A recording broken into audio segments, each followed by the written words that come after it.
Olá, hoje é quarta-feira, 15 de junho. Eu sou o jornalista Fábio Rubens, da agência Safras, e esta é mais uma edição do programa Conversa com Analista da Safras TV. Antes de apresentar nosso convidado de hoje, reforço o convite para você acessar nosso canal no YouTube e peço que você se inscreva nesse canal e ative as notificações para ficar por dentro das atualizações dos nossos programas. Acesse também o nosso site www.safras.com.br e aproveite para conhecer a plataforma de Safras e Mercado com análises, notícias, gráficos, enfim, tudo o que você precisa para ficar por dentro das novidades do agro. Hoje estamos recebendo o analista de açúcar e etanol da consultoria Safras e Mercado, Maurício Murussi. Olá, Maurício, bem-vindo novamente à Safras TV. Olá, Fábio, muito boa tarde, espectadores do canal Safras TV. Vamos lá, então, Maurício, quais foram os destaques do mercado de açúcar e etanol nessa primeira quinzena de junho? Bom, basicamente, pelo lado do açúcar, Fábio, nós temos aí uma tendência de queda que já dura 3 semanas em Nova York, né, para o atual driver, que é outubro 22, já não é mais julho, né? Estamos cada vez mais longe dos 20 centavos. Cada vez mais longe, porque está entrando a safra nova do sul, do centro-sul do Brasil, né? Isso. E o clima, ele tá um clima sem chuvas, tá? Não está chovendo. E isso possibilita o andamento da safra, a moagem da cana, a colheita da cana, sem nenhum atraso, sem nenhuma interrupção. Então está entrando muito volume, a safra está se aproximando do seu ápice produtivo, né? No momento de maior nível de oferta, que vai ocorrer no final de julho, tá?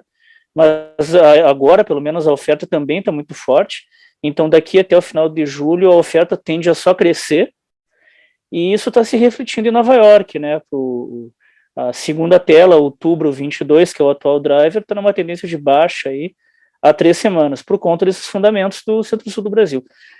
Pegando o gancho do clima e dos fundamentos, na Ásia a gente também tem um cenário positivo, porque as chuvas de monções que começam em junho e vão até setembro estão em linha com a média histórica de longo prazo, ou seja, está chovendo dentro do que é esperado lá. Então não vai ter problema com seca, com quebra de safra, com nada. Pelo menos para a Índia e para a Tailândia, né, por conta dessas chuvas. Então, nos 3 maiores produtores internacionais, que é Brasil, Índia e Tailândia, o clima está favorável. Por um lado está favorável à colheita, e por outro lado, né, da Ásia, está favorável ao desenvolvimento dos canaviais para a próxima safra internacional 22-23, que começa em outubro. Então, por vários motivos, Nova York está em queda, né? Tem algum fator de sustentação ou todos os fatores fundamentais agora são negativos? Todos são negativos, tá? Até mesmo alguns vetores indiretos aí, que é essa questão dos preços do etanol, também representam uma baixa para o açúcar em Nova York, vetores indiretos, né? Certo, e me parece que as atenções nesse mês de junho estão mais voltadas por etanol, né? O governo tentando desonerar a gasolina, e isso deve impactar no mix produtivo das usinas, né? É verdade. O que está acontecendo? Claro que, se a gente for olhar hoje, que é quarta-feira, dia 15 de junho, quando a gente está gravando, né?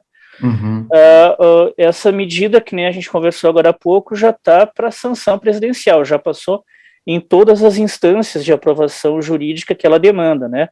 Na Câmara, no Senado, depois foi no Senado, voltou para a Câmara devolveu. A canetada final. Falta. Só que isso agora, né? Mas se a gente olhar nas últimas 3 semanas, o mercado já vinha antecipando esse cenário, tá? E o que aconteceu? As distribuidoras não estavam comprando junto às usinas. Ou quando compravam, entravam em volumes muito mínimos, assim. Pequenos mesmo. A necessidade da necessidade de curto prazo. Por quê? Porque caso seja desonerado, e muito provavelmente vai ser, né? A expectativa é que o etanol hidratado e o anidro nas usinas caia ao menos 10 centavos por litro, no mínimo, tá? 10 centavos por litro. Dentro de um patamar de preços aí que está oscilando em 3,65, 3,70, 3,80, dependendo da da região produtora. Então, assim, o que as distribuidoras estavam, qual é a estratégia das distribuidoras? Elas não querem formar estoques muito grandes antes da assinatura dessa medida, né, em um momento que, de uma hora para outra, o preço pode despencar 10 centavos por litro e elas ficam com estoques mais caros, engessados, para vender para os postos, né. Então, isso já estava, então, nas últimas 3 semanas, Fábio, a gente tinha uma demanda muito fraca de distribuidora, no momento que nem eu falei agora há pouco, no início desse nosso vídeo, que a oferta está crescendo muito pelo andamento da safra, né? Então, assim como o açúcar está caindo forte nas últimas 3 semanas, o etanol hidratado, principalmente nas últimas 3 semanas, também tem caído muito forte, né? E agora, com a expectativa de assinatura da medida, vai ter uma queda ainda maior, né? Mas essa queda, no primeiro momento, o etanol ele vai cair por conta da falta da tributação, né? Da neutralização da tributação, mas em um segundo momento, quando as distribuidoras voltarem no mercado para refazer esses estoques, ele vai ter um repique de alta. Claro que ele não vai voltar para os R$4, né? Mas ele vai se recuperar um pouquinho para os níveis atuais que nós estamos trabalhando agora ali. Como eu falei, o nível de preços 3,65 a 3,80, dependendo da região produtora e do Centro-Sul, Fábio. Então, teremos primeiro um impacto negativo, mas com as distribuidoras retomando a demanda gradativamente, o preço tende a se recuperar, mas não voltando aos níveis que estamos agora, né? Pelo menos não até julho, não até o final de julho. Depois de julho, agosto e setembro, principalmente, os preços vão voltar para esse patamar, porque daí o Centro-Sul vai sair do ápice produtivo. Ele vai estar no momento de recuo de safra já, porque a safra vai estar se caminhando para o seu final. Então a gente tem um intervalo aí de 2 meses, no máximo, para esses níveis de preço se acomodarem e para depois novamente voltarem a subir. E isso explica, Fábio, por um outro vetor, por que essa medida de desoneração tributária ela não vai adiantar muito para deixar o preço mais barato nas bombas, né?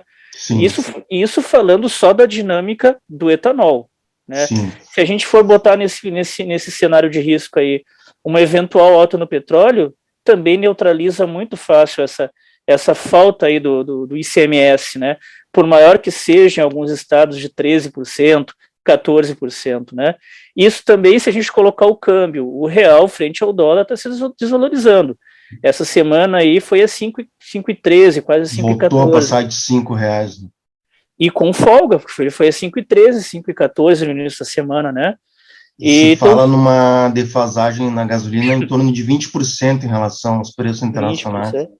E há, desde ontem, né? Ontem foi quarta-feira, no início do dia, há grandes boatos, há grandes especulações e boatos, né, no mercado, de que a Petrobras está agendando uma nova alta na gasolina e no diesel, tá? Só que essa nova alta está levando aí a um desgaste junto ao político entre a diretoria da Petrobras, o Ministério da Economia, o Ministério de Minas e Energia e a presidência, né, da República. Então são várias esferas. Então é mais um vetor que neutraliza a desoneração tributária. Alta na gasolina, alta sazonal do etanol, porque o etanol vai subir sazonalmente, desvalorização cambial, elevação no petróleo no mercado internacional, que não está livre de acontecer. Então, se cada um desses 4 motivos que eu citei sozinho, ele neutraliza essa desoneração tributária. Imagina os 4 juntos, né? Então, a questão não é questão se vai neutralizar, é quando. A questão é quando, não se. Né? E no fim, o objetivo, o resultado prático disso aí, Fábio, vai ser só frustração de receita fiscal para os estados, né? Pois os estados perda de arrecadação. Perda de arrecadação, e alguns anos atrás a gente já observava até estados que não conseguiam cumprir folha de pagamento dos funcionários, que não conseguiam suprir serviços básicos de saúde, né? Então, é uma medida com fim meramente político eleitoral, né, e que rapidamente vai ser neutralizada. E também tem um 5º vetor, né, porque eu citei 4 vetores aí que podem neutralizar.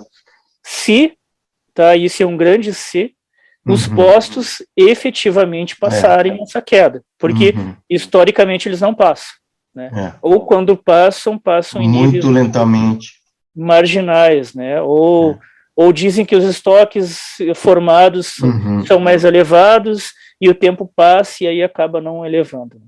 Tá certo. Bom, Maurício, para finalizarmos mais um papo, eu queria te perguntar, então, quais vão ser os pontos de atenção para o mercado de açúcar e etanol nessa segunda metade de junho?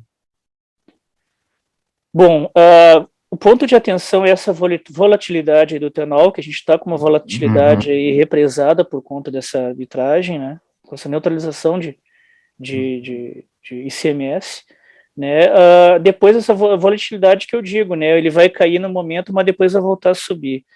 Outro ponto de atenção é o limite, tá, entre um clima favorável à colheita sem chuvas e um clima seco que pode voltar a prejudicar os canaviais. Existe um limite aí, uma área, tá? Se pelo menos até agosto, final de julho e agosto, não chover, né, que nem não está chovendo agora, aí nós estaríamos atravessando essa fronteira entre um padrão de clima favorável à colheita e um padrão de clima seco, que já começa a danificar de novo os canaviais, né? Então, esses são os pontos de atenção aí que nós temos que observar aí, né? E o andamento das chuvas de monções na Ásia, que, pelo que está sendo até agora, vai ser uma temporada de monções dentro da média, mas é interessante sempre monitorar, né, para confirmar o que a gente já sabe. Basicamente isso. Tá legal, então, Maurício, agradeço mais uma vez a tua presença aqui e até a próxima conversa com o analista. Obrigado, Maurício. Eu que agradeço mais uma vez o convite. Um grande abraço a todos aí. Abraço, tchau, tchau. Tchau.